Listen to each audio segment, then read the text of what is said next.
Hello दोस्तों, जय माता दी। स्वागत है आपका मेरे यूट्यूब चैनल पर। मैं आपके साथ ममता खत्री। तो आज मैं आपको माता कालरात्रि की कथा सुनाने जा रही हूँ।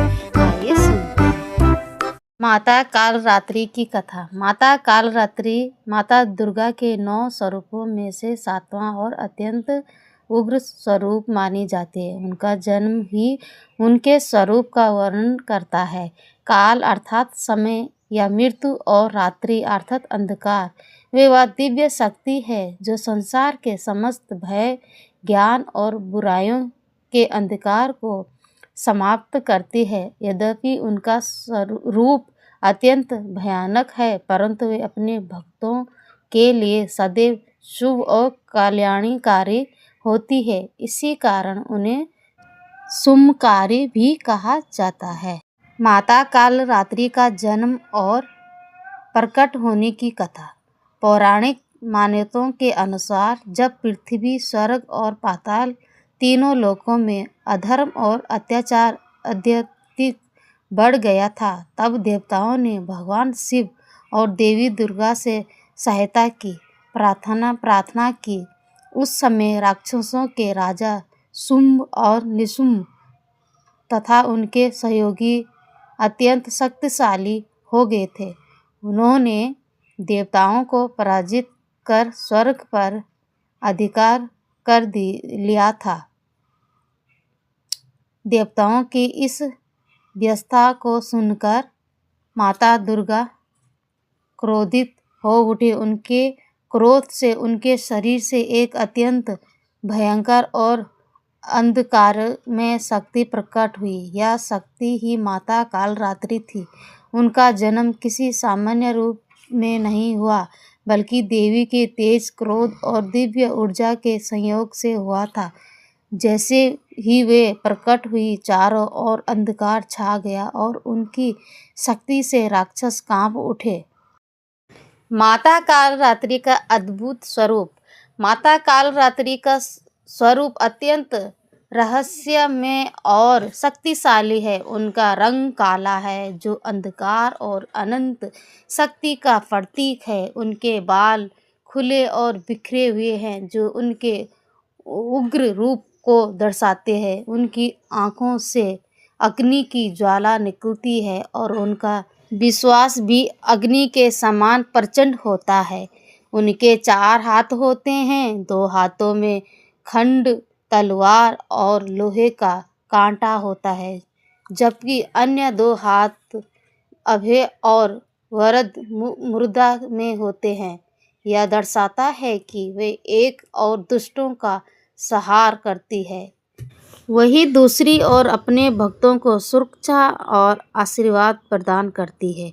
उनका वाहन गदा है, जो उनकी सरलता और निर्भरता का प्रतीक माना जाता है। उनके गले में बिजली के समान चमकने वाली माला होती है, जो उनके तेज और ऊर्जा को दर्शाती है। मुख्य कथा। रक्त बीज का वध। माता कालरात्रि की सबसे प्रसिद्ध कथा रक्त बीज नामक राक्षस से वध से जुड़ी है।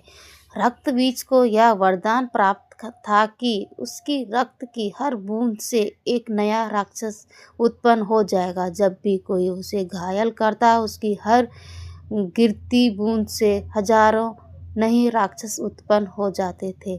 जब देवताओं ने उससे युद्ध किया तो वे असफलता रहे, क्योंकि जितना अधिक उसे चोट पहुंचानी जाती, वही उतना ही शक्तिशाली हो जाता। तब माता दुर्गा ने माता कालरात्रि को युद्ध के लिए भेजा। माता कालरात्रि ने युद्ध भूमि में प्रवेश किया। उनका रूप देखकर राक्षस भय से कांप उठे। उन्होंने अपनी विशाल जीभ फैलाई और जैसे ही रक्त बीज के शरीर से रक्त की बूंदें गिरने लगी, उन्होंने उन सभी को अपनी जीभ से चाट लिया। इस प्रकार कहीं नया राक्षस उत्पन्न नहीं हो सका। युद्ध बहुत भयंकर था, अतः माता कालरात्रि ने अपने अखंड से रक्त बीज का वध कर दिया और संसार को उसके आतंक से मुक्त कराया। यह कथा हमें यह सिखाती है कि कभी कभी समस्या को जड़ से समाप्त करना ही उनका समाधान होता है। शुंभ और निशुंभ का वध। रक्तबीज के वध के बाद भी राक्षसों का आतंक समाप्त नहीं हुआ था।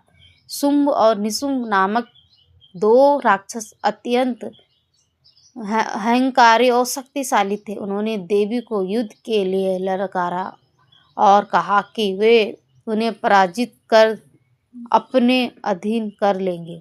माता कालरात्रि ने उनकी चुनौती स्वीकार की। युद्ध अत्यंत भीषण था। राक्षसों की विशाल सेना और उनके अस्त्र शस्त्र भी माता के सामने टिक नहीं पाए। माता कालरात्रि ने अपने प्रचंड रूप से पूरी सेना का विनाश कर दिया। अतः उन्होंने शुंभ और निशुंभ का भी वध कर दिया। इसी विजय के बाद देवताओं ने पुनः अपने स्थान प्राप्त किए और संसार में शांति स्थापित हुई। निष्कर्ष। माता कालरात्रि का स्वरूप भले ही भयानक प्रतीत होता है, परंतु उनका हृदय अत्यंत करुणामय और दयालु है। वे अपने भक्तों की रक्षा करती है और उन्हें हर संकट से बाहर निकालती है। उनकी कथा हमें यह सिखाती है कि जीवन में चाहे कितनी भी कठिनाइयाँ क्यों न आए, हमें साहस और विश्वास के साथ उनका सामना करना चाहिए। जब हम सच्चे मन से माता कालरात्रि की आराधना करते हैं, तब वे हमें शक्ति, सफलता और सुख शांति प्रदान करती है। जय माता कालरात्रि।